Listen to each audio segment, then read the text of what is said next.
नमस्कार, आप देख रहे हैं टीएनपी न्यूज। मैं हूं आपके साथ दीपिका ओझा। चलिए शुरुआत करते हैं उत्तर प्रदेश की खबरों की। सीएम योगी ने टीम 9 के साथ बैठक कर सड़कों पर यातायात को लेकर निर्देश दिए। बता दें कि यातायात बाधित करने वाले किसी भी धार्मिक जुलूस या आयोजन को सड़क पर आने की अनुमति नहीं दी जाएगी। सीएम ने सभी जिले के डीएम और पुलिस कप्तानों से कहा कि वे धर्मगुरुओं से वार्ता कर सुनिश्चित करें कि किसी भी तरह के धार्मिक आयोजन को सड़कों पर न किया जाए। सीएम ने कहा कि इस बात का प्रयास किया जाना चाहिए कि सभी त्योहार शांतिपूर्ण और सौहार्द के साथ मनाए जाएं। प्रदेश के कई जिलों में हो रही बिजली कटौती को लेकर सीएम योगी ने सख्त निर्देश दिए हैं। सीएम ने कहा कि बिजली की कटौती को तत्काल रूप से रोका जाए। अतिरिक्त बिजली के लिए केंद्र सरकार मदद कर रही है। आगे सीएम ने कहा कि राज्य के सभी 75 जिलों में रोस्टर के हिसाब से बिजली की सप्लाई की जाए।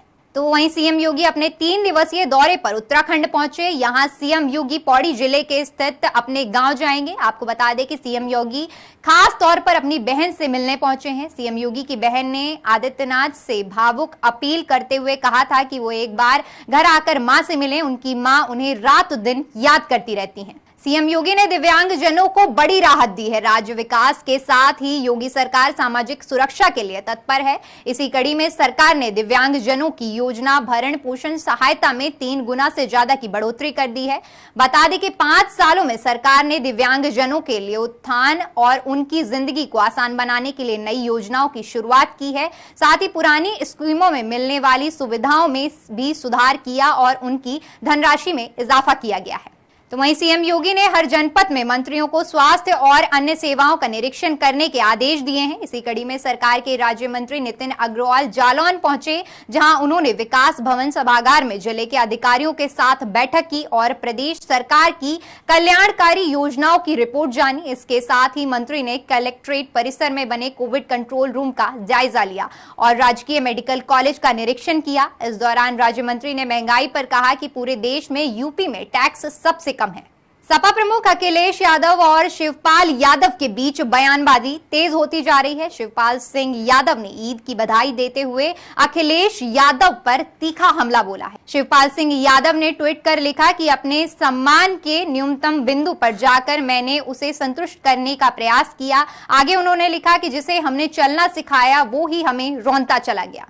तो वहीं सपा विधायक आजम खान इस बार ईद पर सीतापुर जेल में ही हैं। ऐसे में उनके विधायक बेटे अब्दुल्ला आजम खान ने ट्वीट कर लिखा कि वो जो ख्वाब था मेरे जहन में, ना कह सका ना लिख सका, कि जुबान मिली तो कटी हुई, कलम मिला तो बिका हुआ, आपके बिना पहली ईद है, अल्लाह पाक कभी दोबारा ऐसा मौका ना लाए। साथ ही ट्वीट में अब्दुल्ला आजम ने अपने पिता के साथ एक फोटो भी शेयर की। चलिए फिलहाल के लिए वक्त हो चला एक छोटे से ब्रेक का।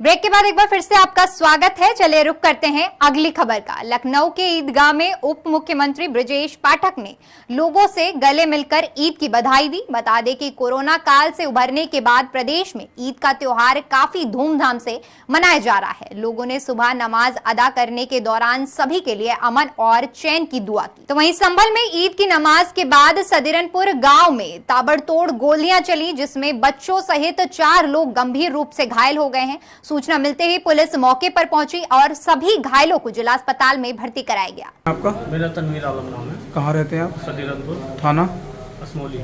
ये कुछ लोग घायल हुए हैं, इसमें बच्चा भी घायल हुआ है, क्या मामला है, कैसे हुआ? ये लोग सब नमाज पढ़ के निकल रहे थे।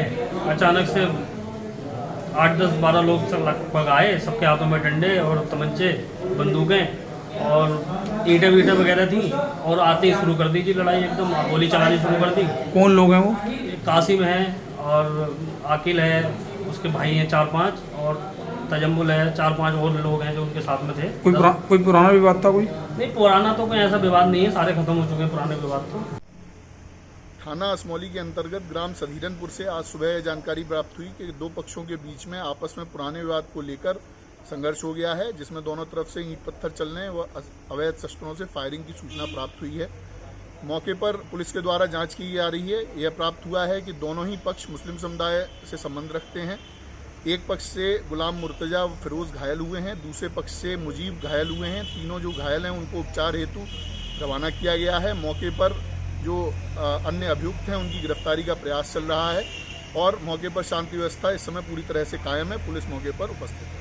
धन्यवाद। गाजियाबाद में स्कूल बस में हुए हादसे के बाद नोएडा परिवहन विभाग अलर्ट मोड पर है। परिवहन विभाग अभियान चलाकर वाहनों पर सख्त कार्रवाई कर रहा है। बच्चों की सुरक्षा को ध्यान में रखते हुए स्कूल बसों को तय किए गए मानकों को पूरा करना होगा। मानक पूरे होने के बाद ही स्कूल बसों को फिटनेस सर्टिफिकेट दिया जाएगा। इसके साथ ही परिवहन विभाग के तरफ से स्कूल बसों में हर सीट पर पैनिक बटन होना जरूरी कर दिया गया है। तो वहीं मिर्जापुर में पुलिस ने अपहरण के आरोप में सपा नेता और उसके साथियों को गिरफ्तार कर जेल भेजा है। बता दें कि बीते दिनों मडिहन थाना क्षेत्र के अंतर्गत एक युवक का दिन दहाड़े अपहरण हो गया, जिस मामले में पुलिस ने जांच के बाद सपा नेता और उसके साथियों को आरोपी पाया गया था। कासगंज जिले के कोतवाली पटियाली क्षेत्र में बुलेरो और टेम्पो में आमने सामने की जोरदार भिड़ंत हो गई। हादसा इतना भीषण था कि मौके पर ही 7 लोगों की मौत हो गई, जबकि एक महिला समेत 8 लोग गंभीर रूप से घायल हैं। सूचना मिलते ही पुलिस मौके पर पहुंची और घायलों को इलाज के लिए अस्पताल में भर्ती कराया गया। तो वहीं फर्रुखाबाद के कायमगंज में अवैध रूप से वसूली के आरोप में एसडीएम ने लेखपाल को निलंबित किया। बता दें कि